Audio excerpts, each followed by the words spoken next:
If you don't want your face on the screen, just go ahead and turn your cameras off. If you're fine with it, that's fine. Our goal is to actually record these and to put them up because we do think they're pretty we think they're interesting, and we hope that people also find them interesting and turn back to them time and time again to get this information. So you are here for NFTs in education.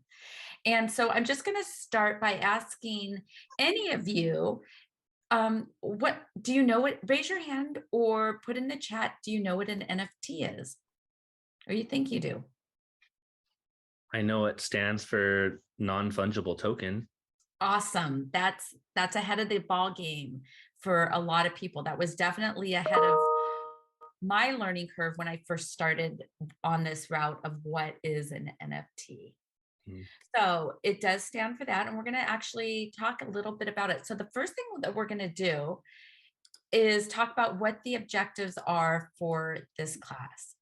So really, you're going to walk out of here and you're going to have just kind of this conceptual understanding of NFTs. Maybe after you watch some of the videos that I provided for you, you'll be able to dive a lot deeper and maybe even create your own NFT. But in the next 35, 45 minutes, you'll have just like this basic understanding. Also, we're going to talk a little bit about how NFTs could impact education. In some ways, how they already are impacting education. Um, Either Pam or Sandra is going to go ahead and put the URL, the bit.ly in the chat for you. And then you'll have this slide deck as we go.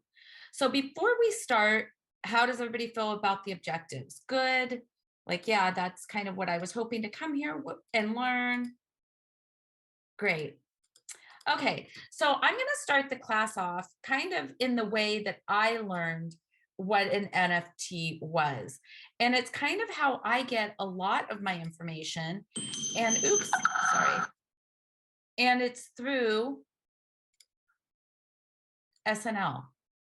So I'm going to show you a video. So that, oops, sorry.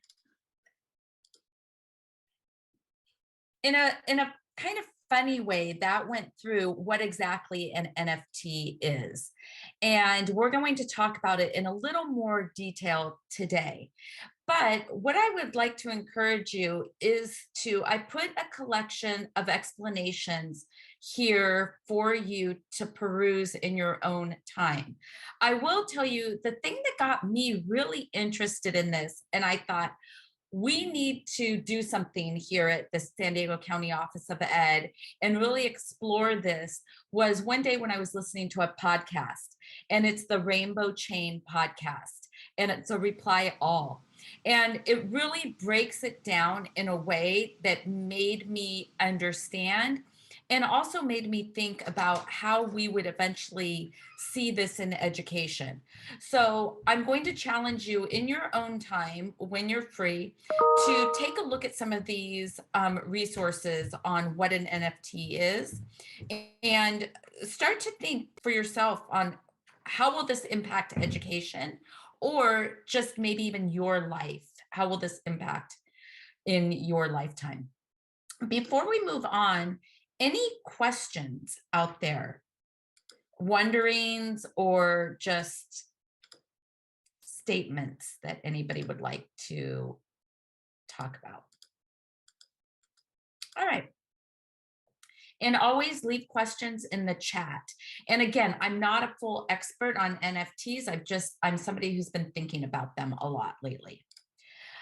Oh, I don't know why it keeps doing that. Okay. Okay, so basically what the that video, that SNL video told us about is that what exactly is an NFT? And as Brent pointed out, it means non-fungible token. And what that means, it's unique. It's something that can not be changed into something else. So you can't go in and you can't alter it, you can't change it. And it can be anything digital. And people are getting really excited because they feel this is kind of the new art collection. So but we're doing it in a digital fashion. So they are really excited because it gives them something like these bragging rights. Like I own this cyberpunk, or I own this ape yacht board ape yacht club. So it just gives them that bragging rights of owning the original. And a lot of those memes that came out many moons ago have now been turned into NFTs. So you know that one of that little boy, and he's holding his hand and it's like, I can do it. And it's changed so many times. That is now an NFT and somebody owns that. And so it's becoming this world where people are owning these digital images and these digital gifts. And another thing, last week, Pam talked, or in a couple weeks ago, Pam talked about the blockchain. And these NFTs are placed on the blockchain. And that is important to know.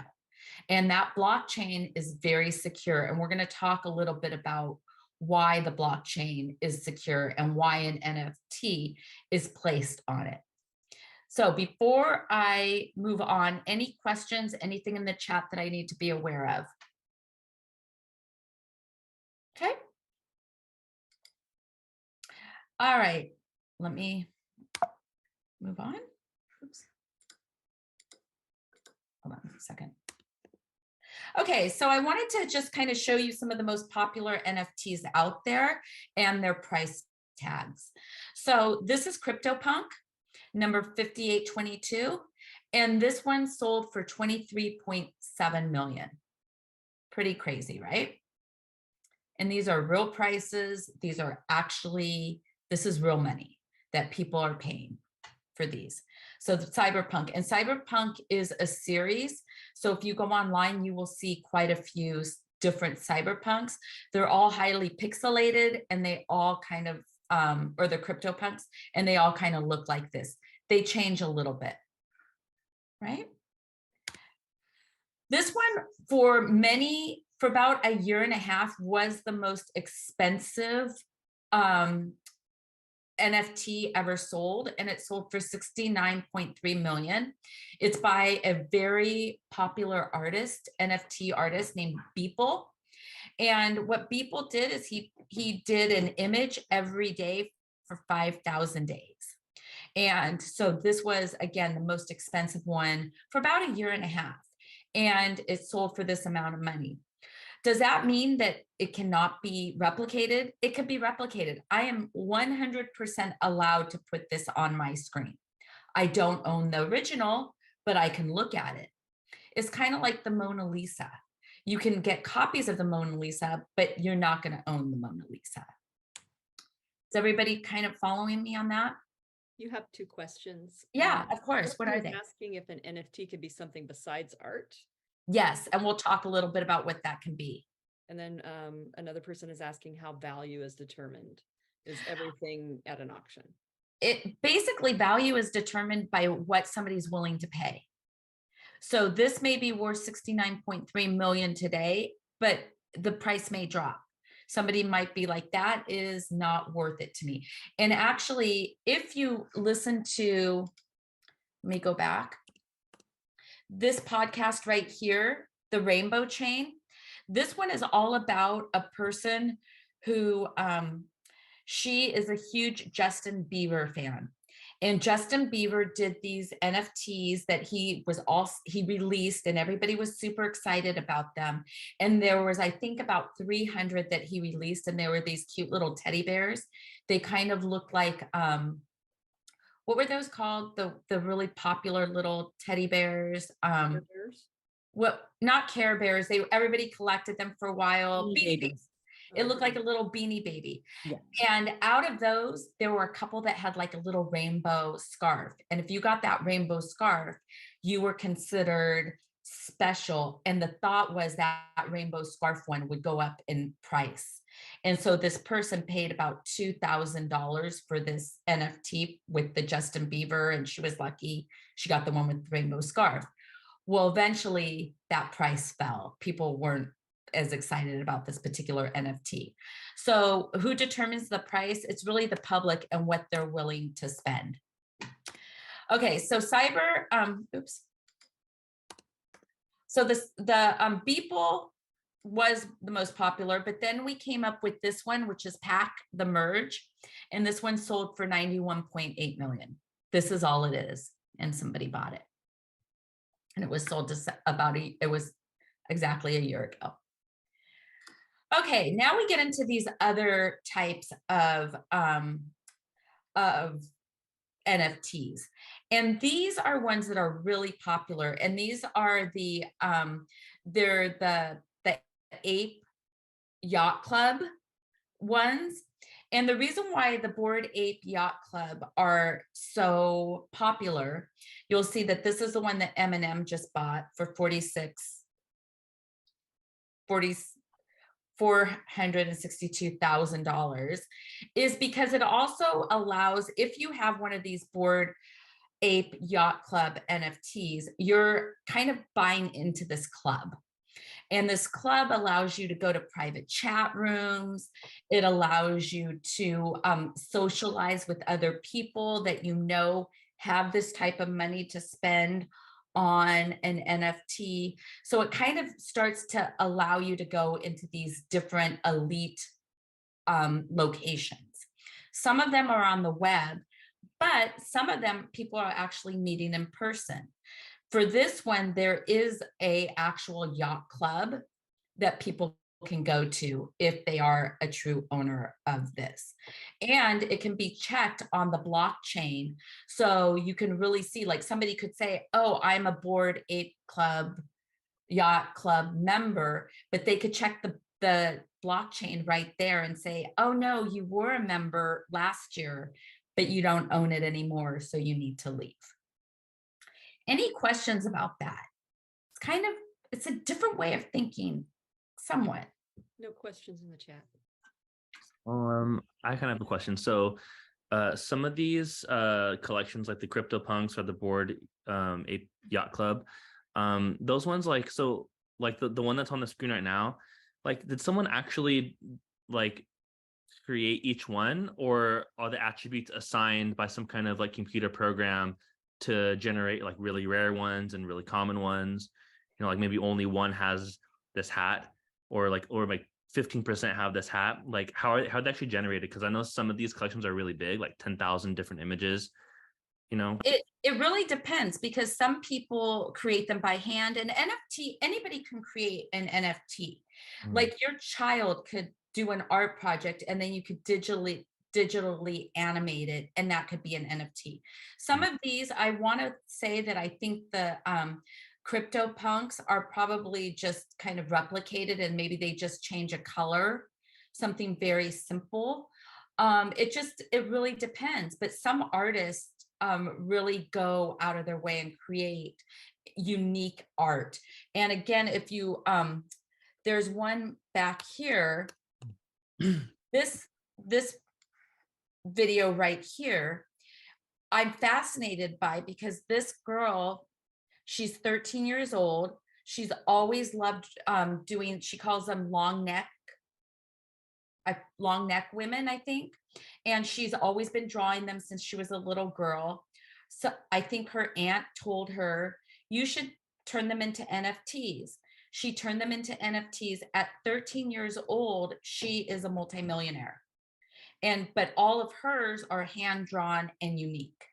And so so much so that Time Magazine actually had asked her to do their Women of the Year and make them like that, make NFTs for them. So it really depends on the artist and what their thought is. Good question. Okay, there was another question. I think that was me. Oh, okay. All right. Okay, so what I'd like for you to do, and just give me give me a thumb up. Let me know if you want to do this. I know it's afternoon and you're tired, and if you don't want to, we'll skip this activity and you could do it on your own. But open Google and do a search for popular NFTs. Do you want to do that right now, or you want to hold off and do it later? Because I'm okay either way.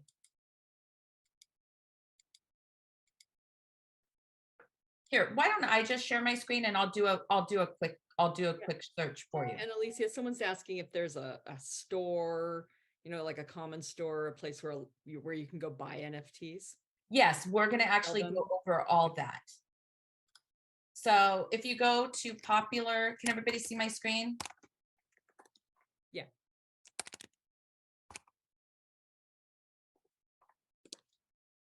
So if you just Google, you'll see that CryptoPunks, what I just showed you, are the most popular. Then you go to Bored Ape Yacht Club, Mutant Ape Yacht Club, which is a whole different one.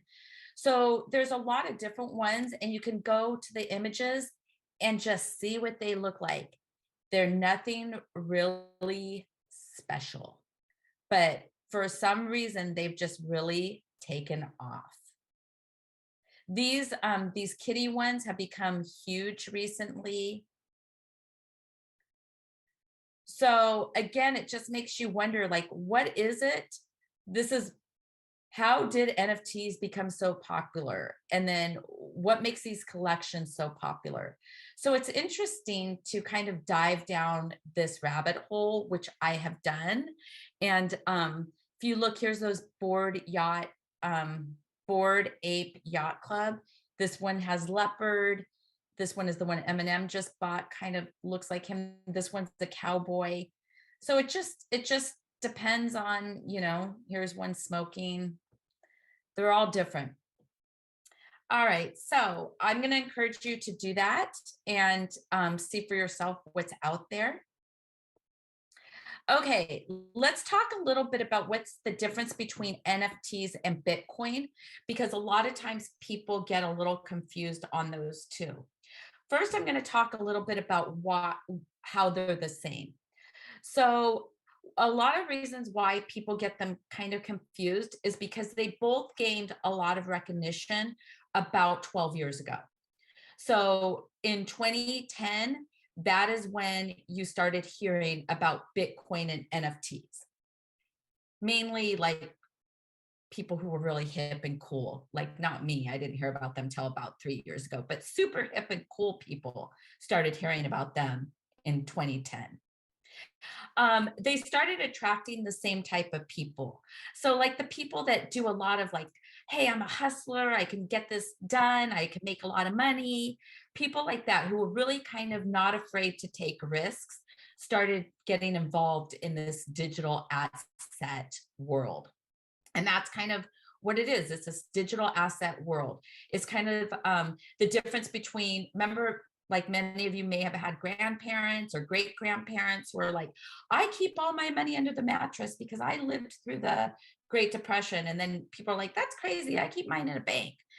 So it's kind of like this new frontier where people are thinking about where they keep their money and how they store their money. And then another thing about both NFTs and Bitcoin is it uses the same type of programming and encoding. So again, for those reasons, that is why people tend to think of them as very similar. And they are in a lot of ways. But reasons how they're different. An NFT, it puts that stamp of ownership on the original work.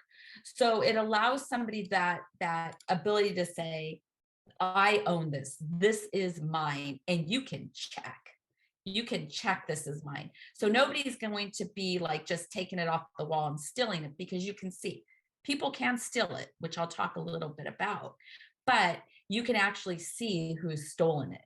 If somebody does, doesn't mean you could get it back, but you can see who's stolen it. Okay. It really also, another thing that people like about these NFTs is it gives a digital contract to how it can be used. So for instance, if you own the Disaster Girl meme, which is now an NFT, you can actually say it can only be used in this way now.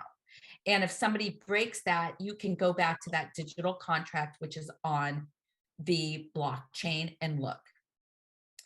Does that make sense? And lastly, it cannot be broken up. So you can't buy just a portion of an NFT. Like you can break up $100 bill into smaller parts, but you can't break it up. So for instance, the Mona Lisa cannot be broken up into different parts for different people to own. It's an all or nothing thing. Same with the NFT.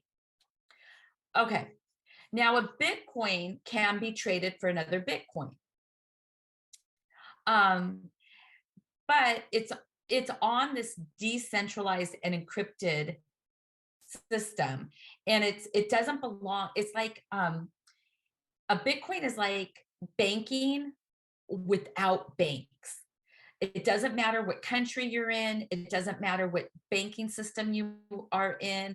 A Bitcoin knows no boundaries. It knows no borders. As long as you're operating with computers, it's completely decentralized. A lot of these people that are high risk takers, they like it because it's not tied to a bank, but it is a risk. We always hear, oh, cryptocurrency has crashed. Well, it crashes, it goes up. It crashes, it goes up. And the way it's verified is on that blockchain that Pam talked about a couple of weeks ago. Is this a lot? This is a lot to get your head around. I totally get that. I've spent a lot of time like trying to figure this out. Any questions so far on it? Yeah, you have one in the chat from Brent that says, I'm wondering how students can mint NFTs in school and if it costs money. It does cost money, and that's where it gets, and I'll talk a little bit about what minting means. But minting actually means just making it real. So if you create a blockchain, you have to mint it. And I'll talk about the environmental impacts of minting in a moment. But yes, students can definitely mint NFT, and it is expensive. Any other questions?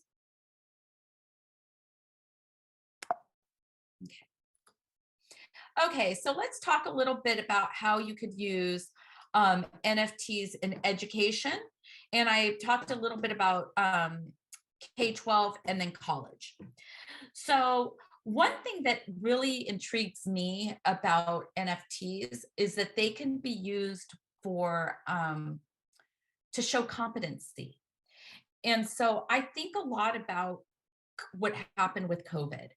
And in COVID, it became less about students are in fourth grade and then they're going to move to fifth grade because our students were in and out of the classroom so much, or in and out of Zoom. We don't know what competencies they built or they achieved during that time. So what I like about NFTs is that, let's say you have a student and they're reading or they need to read at a certain level. Once they reach that competency, they get the NFT to show that they've reached that level. And so that will follow them forever. And then it would be replaced once they reach the next level and then the next level. So it takes away kind of this whole thought of grading, and it goes more of this competency-based education. So a school system could then have those NFTs, and if a student meets those competencies and it shows in their blockchain, then they can move forward. I think about also in the CTE world. So in the CTE world, if you have a student and they are learning they're in auto shop. And in auto shop, they need to learn how to change the oil. They need to replace brake pads. They need to be able to reprogram the electrical of a e-car. So those are all competencies that they're going to learn. But if they just have their diploma and they're going for the job, all it's going to show on that transcript is they took auto shop. But if they're able to show that they have an NFT for each one of those that resides in the blockchain, they would be able to show that and their competencies have been met. Is that kind of making sense on that aspect in education? Okay. Ask questions if you need to. So I do have a question about that. Yeah, of course. So would every one of those competencies or diplomas or whatever it is, would those all have to be minted? And would that be cost prohibitive? I mean, how would you navigate that? They would have to be minted, and minting means making them kind of real and putting them on the blockchain. So it means taking, and I don't know, honestly, Brian, I'm not really sure. I don't know if, as an educational, I mean, what I'm thinking about is a complete overhaul of like an educational system. Sure. But it's something like, would we do one like a blockchain for education? Is that a possibility nationally or globally? Yeah. I think about like when baccalaureate education started and everybody recognized that. And then it kind of started taking off like in the 90s. Is this something similar? I, I don't know yet. It's So to be interesting. honest with you, but it's an interesting, I see it as something really interesting to think about. And Definitely.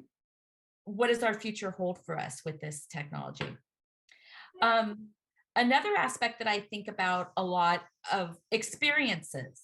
So, for instance, I know when my kids were in school, they would have like a multicultural fair, or they would have a jogathon, or they would have like hula baloo, like these experiences.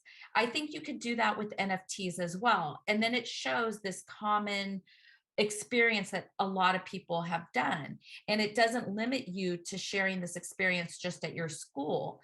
It allows you to show your blockchain, oh, I did hula baloo at my school, or I did the science mobile van at my school. And so it brings this larger sense of academic community together. So again, I like that.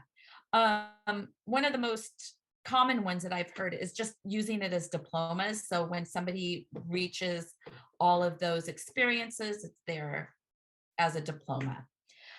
Textbooks are also using NFTs, which I'm not 100% bought into. And I'll tell you why, because I think it's more of a money making scheme than anything. So, what textbooks are beginning to do, Pearson, I read, is doing this, is that they're turning a book, they're putting an NFT associated with the book. And so when a student sells that book, or when a district sells the book, they're constantly tracking it. So they're getting, in some cases, pay if it's like a college student. If a student buys the book and then they sell it, and that NFT is there, they get a portion of that payment when they sell it back to schools. So they're thinking about it in lots of different ways, how to use it. But I think as educators, we have to think about how to use it so everybody can afford it and it can be available. I found this graphic online, and it just talks about teachers, parents, and students and using it. One way that I never thought about is that parents could use, parents can use it like the NFT to fund different experiences for their students. They would be able to choose the NFT experience. They would, like, let's say you don't want your child to participate in the science fair because for whatever reason, but you want them to participate in the multicultural fair. That's kind of how I was reading that. I'm not sure if that I read that correctly. Again, I'm kind of also in my exploratory phase of this as well. Colleges are using it for credentialing, fundraising, events. One thing that I really liked, they're using it for research, so that they're turning like some of their Nobel Prize research into an NFT, and then they can distribute it out that way. It's always on that blockchain, so they can always show who created it and who did it. Oh, and that's what MIT is doing as well. And Duke University is exploring using NFTs for an MA program. So you kind of go on there and you pick and choose this experience, this experience, this experience, kind of like NFT cafeteria learning. You pick yours within that section, and then you end with maybe 40 NFTs, whatever they have decided. Any questions about that? in the chat? Everybody good? How's everybody feeling about this? Is it kind of, you feel okay? You're like, this is way too confusing for me. And again, I urge you to listen to some of those podcasts or watch some of those videos, because I think those will help you. Those were kind of helped me a lot. Okay. It's funny because I have 3 19-year-olds. And one of them, I was showing her this presentation. And the very first thing she said to me is, aren't they bad for the environment? And that was the first thing she said. And yes, in some ways they are. And so to generate NFTs, it has been said that it takes a month's worth of electricity to generate one NFT. And the reason is because what happens with an NFT, and we've talked a lot about minting. In order to mint, or in order to get an NFT onto the blockchain, there has to be so many different complex puzzles, algorithms that go into one NFT, that the amount of electricity and energy that's used is staggering. And that's what's happening. That's why NFTs are so secure, is because, and they're said that they can't hack, because they're on, if you own an NFT, it's on so many thousands and thousands of computers. And to mint an NFT, to go into one of these systems and mint the NFT, it's tapping into thousands and thousands of computers with these complex puzzles using algorithms to solve. And I'm not a computer science major. One of my kids is, but I'm not. But that to me is very confusing and staggering to even think about. But that is what's happening. Any questions about that? And I see there's some in the chat, but Pam, is there anything that I need to know about? No, somebody said I enjoy exploring the potential, and then I put the presentation link for a few people who came in a little bit later. Awesome, thank you. Yeah, there's a lot of potential there. Okay, so why do we want to think about NFTs? Well, one thing that I like a lot about NFTs. I haven't bought one yet. I'm kind of considering it, but I like because it gives a diverse representation. Anybody can hop online and do an NFT. It does get expensive to mint, not staggering expensive, and like it ranges in cost. We're not looking at hundreds, we're not looking at thousands, but if you have a lot, it could get expensive. But it does allow just the common person to get their art out there. And again, I go back to this young artist here. She would have never reached the level of popularity if she did not do this NFT. And I'll just show you. Yeah, it's 13-year-old girl becomes a multimillionaire in 1 year by selling her NFT art. And this is the girl. She's just a middle school student who chose to put her art online. She didn't know it was going to take off. She had no idea, but it did. And so those are the things that I really like about it.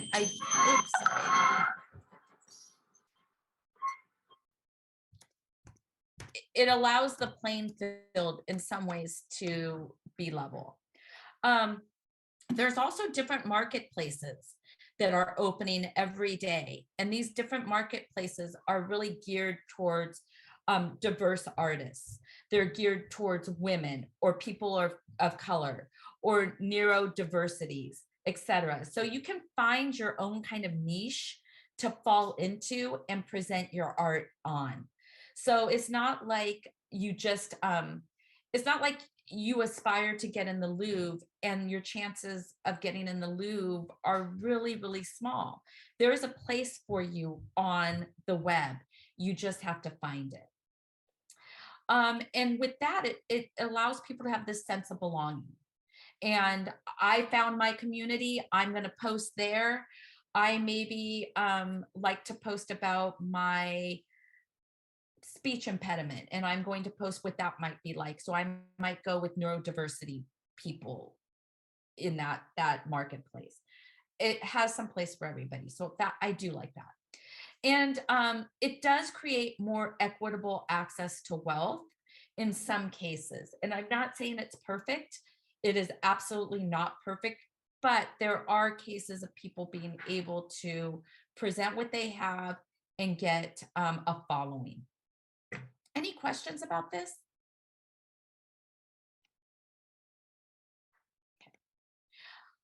So you had asked, there are marketplaces. And again, this is something to go ahead and do on your own. I know it's the afternoon and you're tired, but do a Google search and look for NFT marketplaces and go down that rabbit hole a little bit and just and see what you're finding.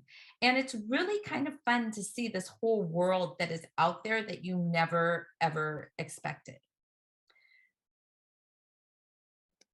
So that is the curious about NFT and NFT in education. Before I close up, any questions about it? Yeah, Pam.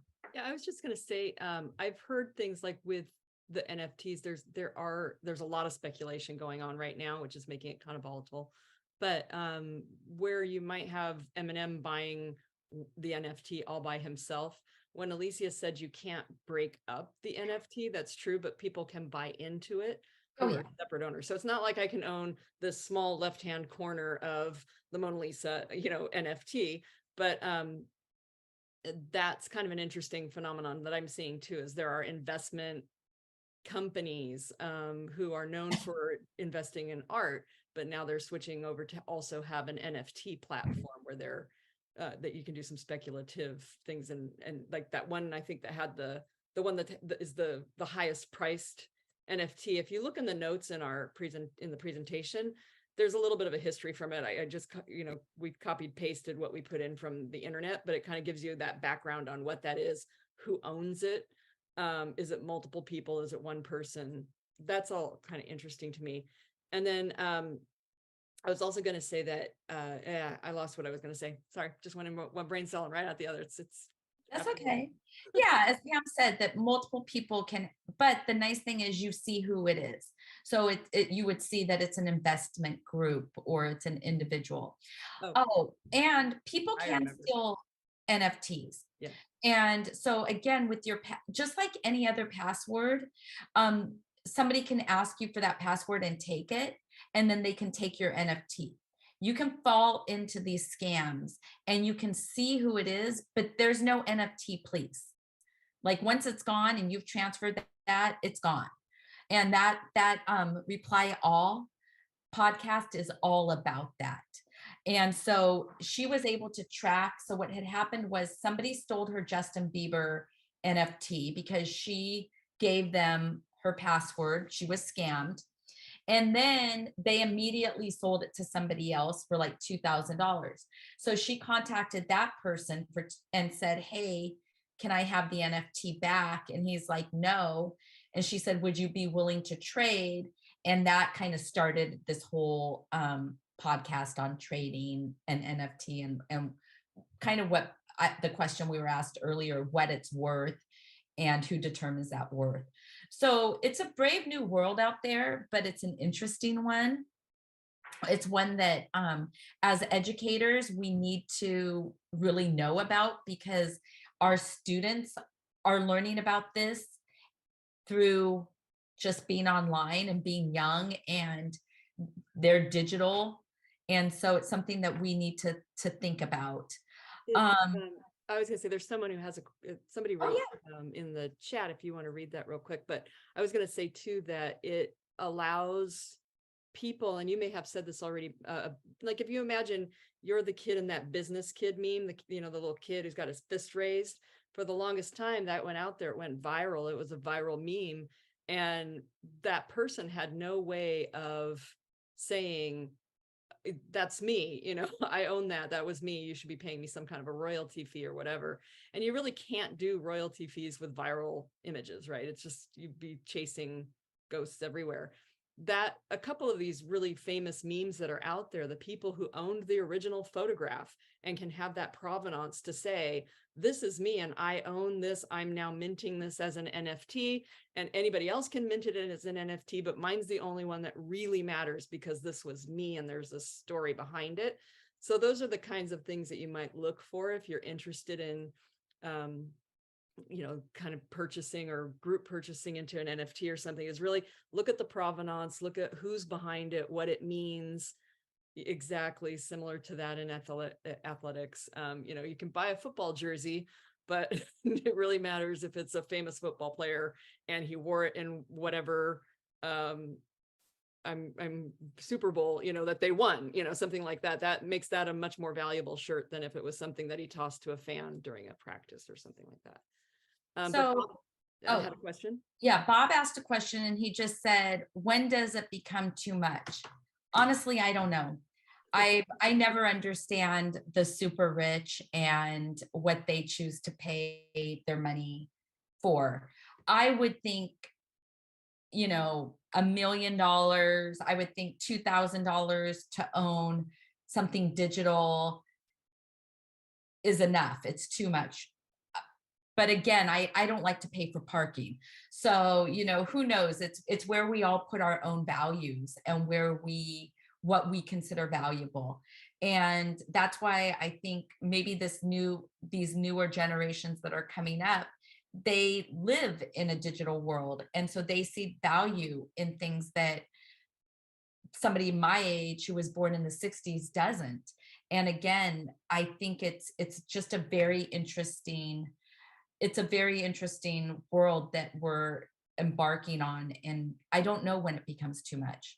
I think all of these are really good philosophical questions, and we should not all be thinking about them, but I think they are those things that make us go, Yeah, and if you or I had the cost of a house to put in an NFT so we could go sit in a virtual back room with Eminem, then maybe we'd think it was cool. I don't know.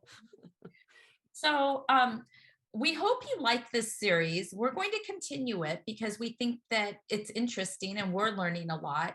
So some of the things that we have coming up are curious about AR, and all of these will have some sort of spin on education. So the next one will be curious about AR, VR. Then we'll do curious about wearable technology, and then curious about ed tech and VAPA. Okay. And that's what will be coming up as we move forward. Any questions before we go? And we're putting that link in the chat right now for you. Yeah, and whenever I can use that bit.ly kind of back end thing, curious about whatever we had, we'll use that. I think the last one was curious about blockchain, but I can't remember if it was a capital B or not. All right, well, thank you so much. And if you have any questions, just let us know. You can always reach out to us at the county office. We're excited to help you at any time. Yeah, if you're curious about anything that we haven't mentioned, let us know. Yeah, let us know if you're curious or what you're curious about, because I know that you are curious about some of these things that have to do with technology in this world. All right, thank you very much.